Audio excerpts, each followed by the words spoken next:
We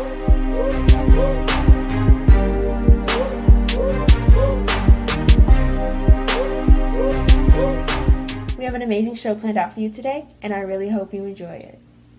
Today's guest is L.C. Williams.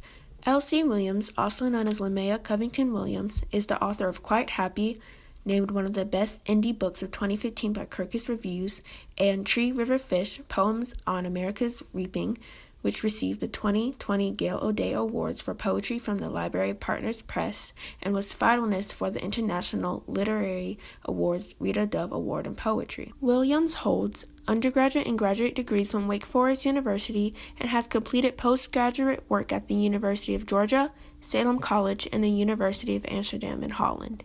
It's great having you here today. Thank you so much for having me. I'm really excited to be with you all.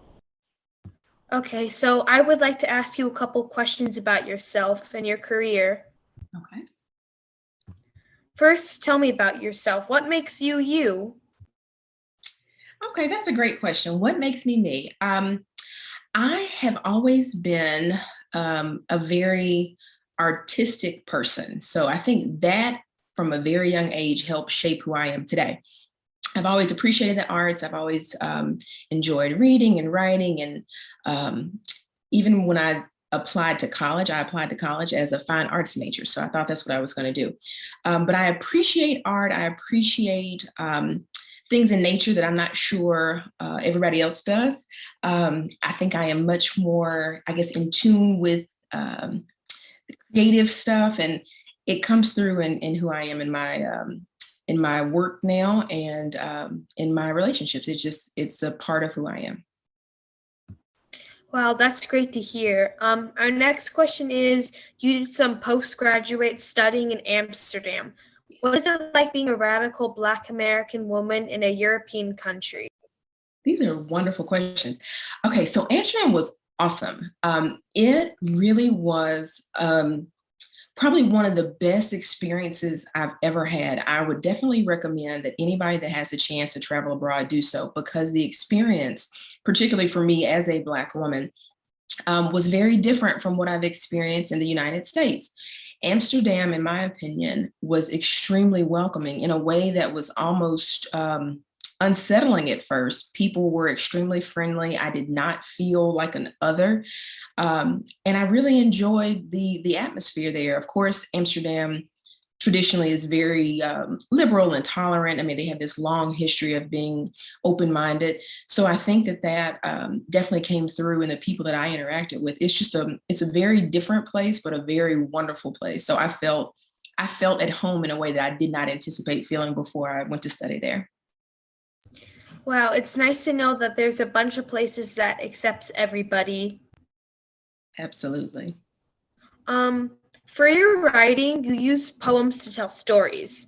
What is your inspiration for writing poems? My inspiration typically comes from something that I'm trying to process.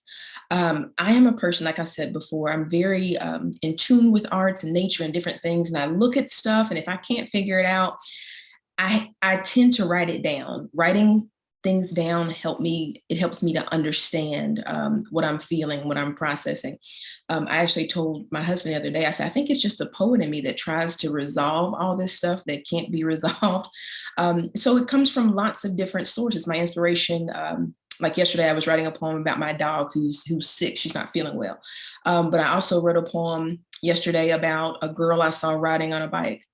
And it just comes from different places, different feelings, different snatches of emotion that I might have. I try to put that down into a poem. I would say early on, I started writing poems because I was inspired by other people who were writing poems that touched me. Some of my favorite poets are folks like Nikki Giovanni and Lucille Clifton and Mary Baraka. Those folks inspired me to start with the art form, but now inspiration really truly can come from anywhere. Did the people who inspire you to become a poet, did they inspire you to write up your first poem, your book? Oh, for the first book, yeah. So my first book is Quite Happy. And this is the book. This is my great grandma on the cover. Yes, that book is a collection of poems I had written over several years. So some of those people actually indeed did influence some of the poems in that book. The first poem that I remember writing, I've been writing for a long time, as early as like the 3rd grade, but the first poem I remember writing was in the 7th grade when one of the friends of my my brother was shot and killed. And I remember writing a poem trying to process that in the 7th grade. And that's the first time I remember writing and trying to put together the pieces of what happened and then feeling better as a result. That poem's not in here. I've never published that poem, but I think those types of things, again, just things I was trying to make sense of, helped inform my poetry. But there's definitely poems in this first book that are inspired by Amir Baraka and inspired by Nikki Giovanni, definitely. Do your good and bad experiences help you make poems? Yes, absolutely. And I would say the first 2 books that I've written focus on things that have been troubling for me for the most part. I'm working on a book now that I'm hoping will be a little bit more optimistic. It'll be some of the good stuff, more the peaceful stuff. But sometimes the things that draw the biggest reactions out of me are things that are harder to deal with, harder to understand. There is some anger occasionally when I write, but absolutely, happy times and bad times inspire all my poems. You mentioned peaceful protest in your poem, the If/Then Promise of your poetry collection, Quite Happy. Why do you think that lots of members of the Black community are still dead set on the idea of a peaceful protest? I think that a lot of people, rightfully so, saw the progress during the civil rights movement with folks who were nonviolent, peacefully protesting injustice. I, however, feel that is something that only achieves a limited amount of success, especially in the time that we are now. I think that folks want to believe in our better angels, and that's one of the reasons that they choose to do peaceful protests. I'm just not sure they're as effective as they were back then. So I just think that that's one of the things that we as a people will have to come together about and figure out what's the most effective means. But for me, it's not necessarily the best. It can definitely be a part of a solution, but it's not the end all. What are some alternative ways to protest that are more effective? I believe that people can actually, of course, use your voice. Of course, use your, if you're able to go and speak to somebody directly, if you're able to go and use your body, I believe that. I also think that you have to be willing, again, if you're in the position to do so, I know not everybody is, but if you're in the position to do so, I think that you should be willing to actually go and meet with folks, do things that might be considered controversial. And again, I'm not advocating this for everyone, especially young folks, but if you can go to a place of business and demand, I mean, if you think about some of the things that were happening during the civil rights movement, a lot of it was peaceful, but a lot of things were a little bit more confrontational. If you think about folks, for example, like the Black Panther Party for self-defense, they were much more in your face, much more aggressive, but still within their rights. And I think that they were able to accomplish some things as well. Now, during that time period, they probably weren't, I would say, the most effective, because at that time period, people weren't able to really fathom the idea of this really militant organization. But some of the things they did were truly revolutionary. I think if we're going to have any real progress, it's going to be much more than just a march. It's going to be very decisive action. Is very, channeling money different places. Again, using your body, going to different places and demanding different things. Going to different, speaking to different people in a different way about what's needed. So there are just lots of different ways. And again, not one way is the best way, but I think it needs to be, a lot of different efforts outside of just marching. Overall, whose duty do you think it is to dismantle racism? That's a wonderful question. I think it's everyone's duty. I think that we live in a country that was built on racist principles and practices. I think that we all have a responsibility. However, I do not think it is the responsibility of Black and brown people, people of color, to educate everyone else. I think that folks need to be able to accept where we are and figure out what piece, of the puzzle they have and what can they do.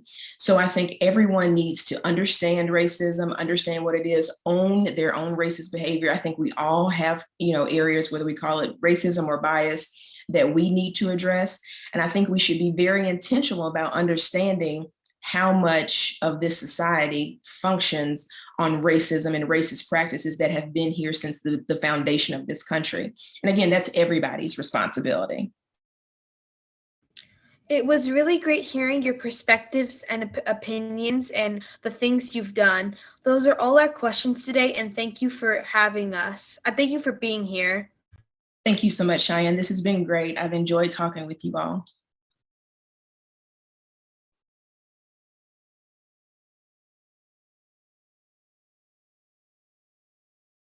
Well, that was an intriguing interview. Let's see what you learned about our guest. Time for our trivia questions. Now, here's the one rule you'll need to follow. You have 3 questions. Answer each in 5 seconds. Simple enough. Now, let's begin. Question 1. How was Lamia's experience aboard? A. It took her time to get used to Amsterdam. B. She felt accepted, felt like home. C. She didn't feel welcome at all.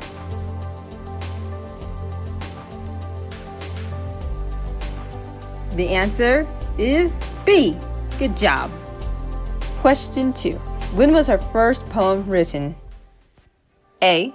In the 5th grade. B. In the 10th grade. Or C. In the 7th grade.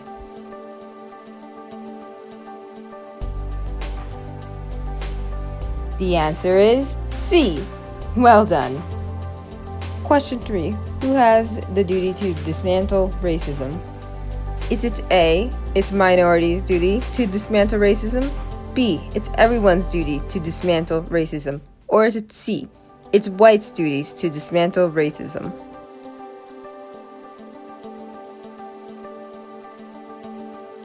And the answer is B. Good job. Well, that is all for our trivia game. Thank you for participating. Today we are going to be reading the poem #MeToo from Tree, River, Fish, Poems on America's Reaping by L.C. Williams. #MeToo. You ask us to unearth these hurts. You say giving voice to the pain will make us heal. Duel the jagged edges of unholy theft. You misunderstand. There is no relief, no softening, no undoing. There are only merciful moments, liquid lapses, fluid forgettings.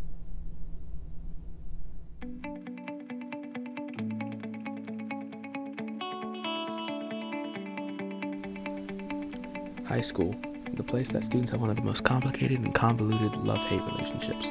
And thanks to COVID, that relationship has become even more complicated. COVID has made school virtual. Now since kids are going back to school, things will finally be going back to normal. Wait, what? What do you mean it's not going to be normal? What's going to be different then? No open lunch? Huh? So everyone's going to be in the school eating.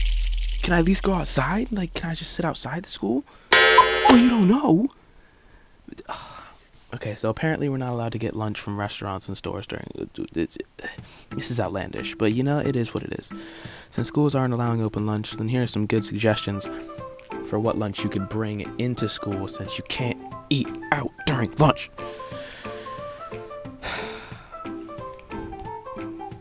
And third on our list, we have leftovers and prepared meals. These are good because they're always convenient. There's little to no preparation before packing it into your bag.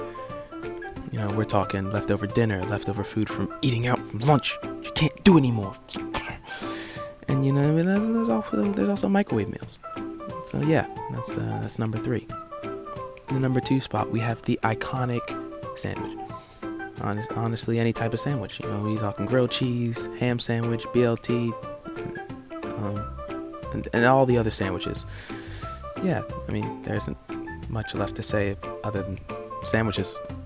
You can eat them hot or cold or warm, whatever. I don't know. What do you say about sandwiches that people don't know already? But yeah, sandwiches, number 2 spot. And coming in at number 1, probably the greatest quick food that you can make, quesadillas. Alright, hear me out.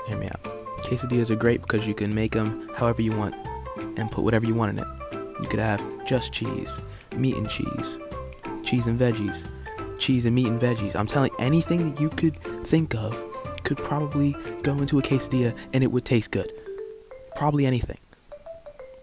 So yeah, those are my 3 best things to bring to school for lunch since we've been stripped of our ability to eat out during lunch.